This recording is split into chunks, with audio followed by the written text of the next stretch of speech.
I say actual Laker fans, I mean people in LA. Fans around the world probably love LeBron, but look at what people wrote to the LA Times. This is legit hate. I, for one, will gladly pay for LeBron's plane fare back to Cleveland. In my opinion, he was never a true Laker. So, LeBron, do all of us true Laker fans a favor and go home to Cleveland. Wow. NBA offseason might not be over just yet, as a new LeBron trade rumor just breathed life into the possibility of him and Steph Curry teaming up in Golden State. LeBron's turning 41 and doesn't seem happy about his team. That's going to disrupt team chemistry. So LeBron is going to disrupt team chemistry, and so the Lakers are going to have a huge drop. What if LeBron James joined his greatest rival instead of fighting him? The thought alone sounds impossible, like rewriting the last decade of NBA history. But over the last few weeks, whispers turned into headlines, and headlines turned into chaos. Social media erupted with one impossible phrase LeBron James to the Golden State Warriors. At first, fans laughed it off. Memes, jokes, disbelief. But then the reports started stacking up. ESPN insiders, Bleacher Report leaks, even respected analysts started dropping the same quiet bomb. There's real movement behind the scenes. The idea that LeBron could team up with Stephen Curry, his finals rival, his mirror, his ultimate test, suddenly didn't sound like a fan dream. It started to sound like a plan. NBA Twitter went nuclear. Hashtags exploded, timelines flooded with mock trades and wild photoshops of LeBron in Warriors gold. Some called it a betrayal. Others called it destiny. Because for years, basketball fans have argued who defines this era. Curry, the smiling assassin who revolutionized shooting, or LeBron, the powerhouse who dominated through sheer will. What if just once they joined forces? And that's where the story takes a turn. Behind the laughter and memes, legitimate sources began confirming quiet phone calls between executives, owner-to-owner talks, private meetings that the league never expected to see. This wasn't just noise, it was movement. The NBA has seen super teams before, but nothing on this scale. This would be the merger of two dynasties, the King and the Golden Empire, under one banner. The question isn't whether fans are ready for it. The real question is whether the league could even survive it. But before we talk about the future, we need to understand why this rumor even exists. And it all begins in Los Angeles. For years, LeBron James was the savior of Los Angeles, the man who brought a championship back to a city starving for glory. But lately, the kingdom he built has started to crumble around him. The cheers that once echoed through Crypto.com arena have grown quieter, replaced by murmurs, criticism, and frustration. In a city that worships winners, even a legend isn't immune to the cold truth of time. It started subtly, a few boos after losses, scattered tweets about his age fans asking if the team still belonged to LeBron or to Anthony Davis. Then came the brutal letters to the LA Times. He was never a true Laker, one fan wrote, "Send him back to Cleveland," for a franchise that prides itself on loyalty that was a dagger to the heart. Inside the Lakers front office, the tone has shifted too. Jeannie Buss and Rob Pelinka are reportedly looking ahead, scouting young talent, freeing cap space, and planning for a future after LeBron. The message is clear: the franchise is preparing to move forward with or without him. And LeBron can feel it. Those close to him say the frustration is real. The constant trade rumors, the coaching changes, the whispers about his declining influence, it's all piling up. Even his inner circle, including Rich Paul, has grown more guarded, more cautious about the team's next move. For a man who built his career on control of his image, his legacy, his destiny, this new reality cuts deep. The King isn't used to feeling powerless. And just when everyone thought the story was dying, when the noise seemed to fade into off-season silence, someone made a call that reignited everything. While the Lakers wrestled with their own identity crisis, something far more calculated was unfolding across the Bay. The Golden State Warriors, once the model of stability and dominance, were quietly running out of time. Steph Curry is 36, Klay Thompson's future uncertain, and Draymond Green's temper finally wearing thin. The dynasty that redefined modern basketball is fading, and everyone inside that organization knows it. That's why, more than a year ago, the calls began. It started with whispers. According to multiple insiders, including ESPN's offseason reports, Warriors owner Joe Lacob and general manager Mike Dunleavy Jr. made discreet inquiries about LeBron's availability as early as mid-2024. Not as a joke, not as a what-if. As a real structured pursuit, conversations between executives, late-night meetings, a quiet obsession that refused to die.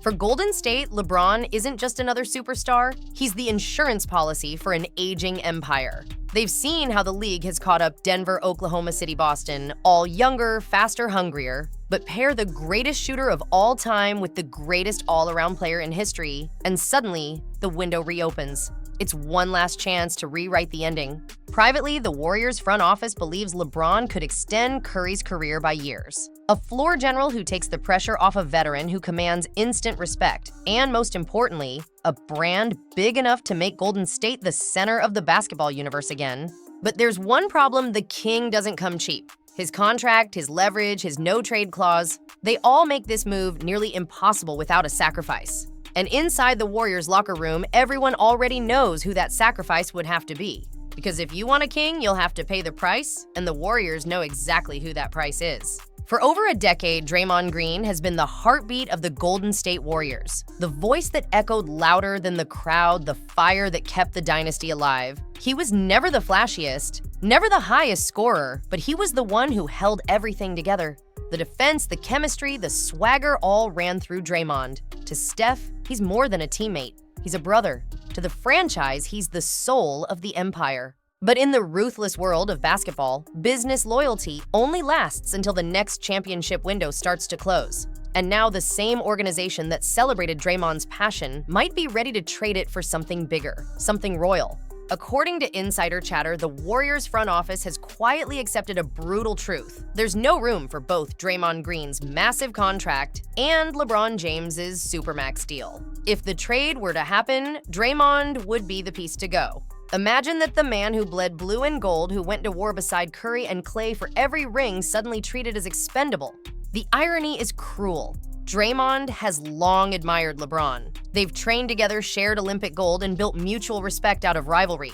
But respect doesn't protect you when the business calls for sacrifice. For the Warriors to stay relevant, someone has to fall.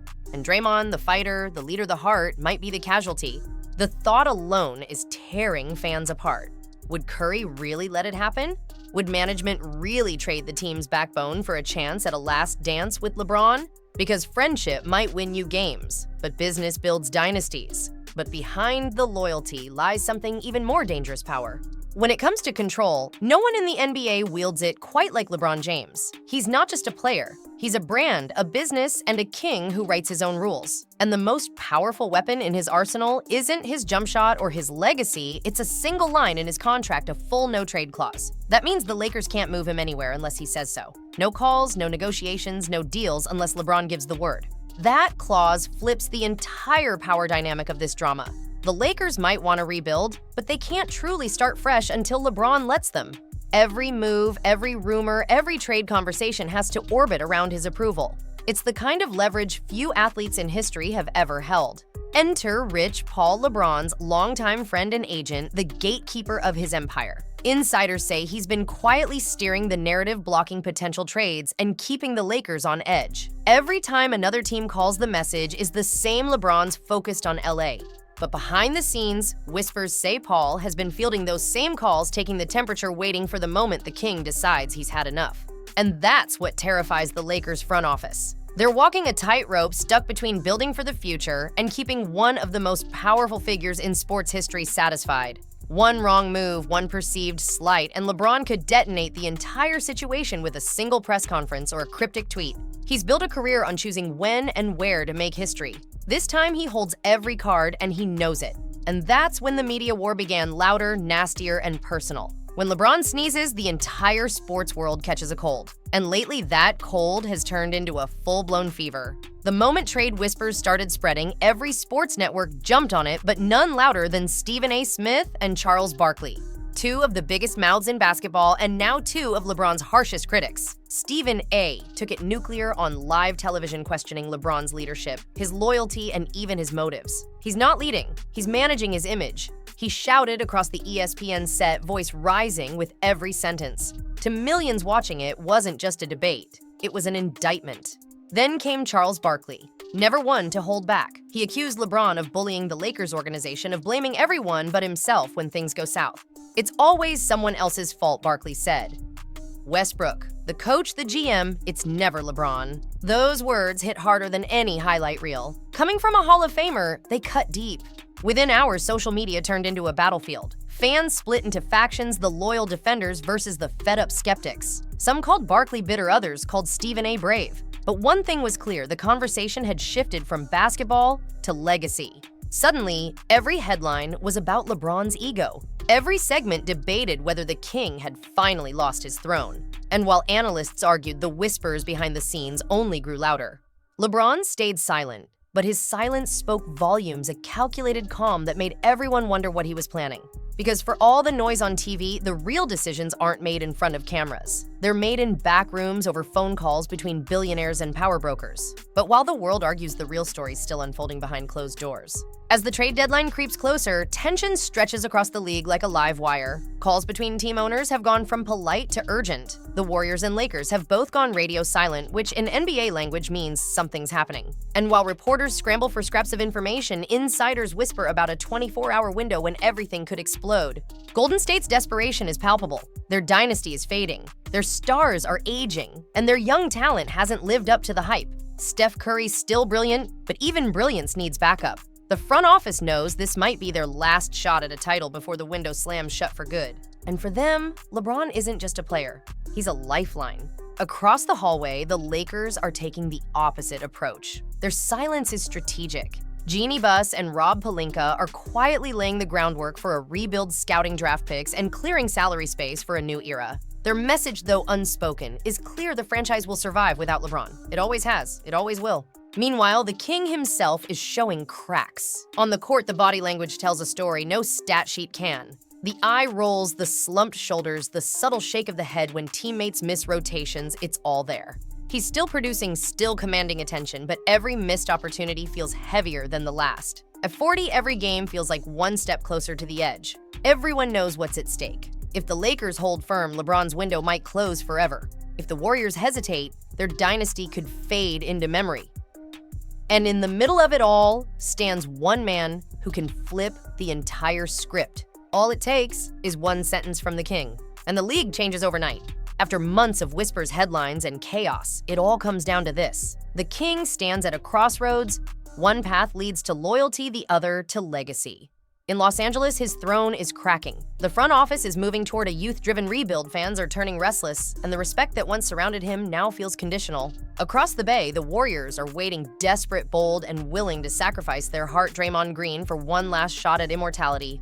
It's a story layered with betrayal, business, and pride. The franchise LeBron carried to relevance now views him as a roadblock. The dynasty that once tried to destroy him now sees him as salvation.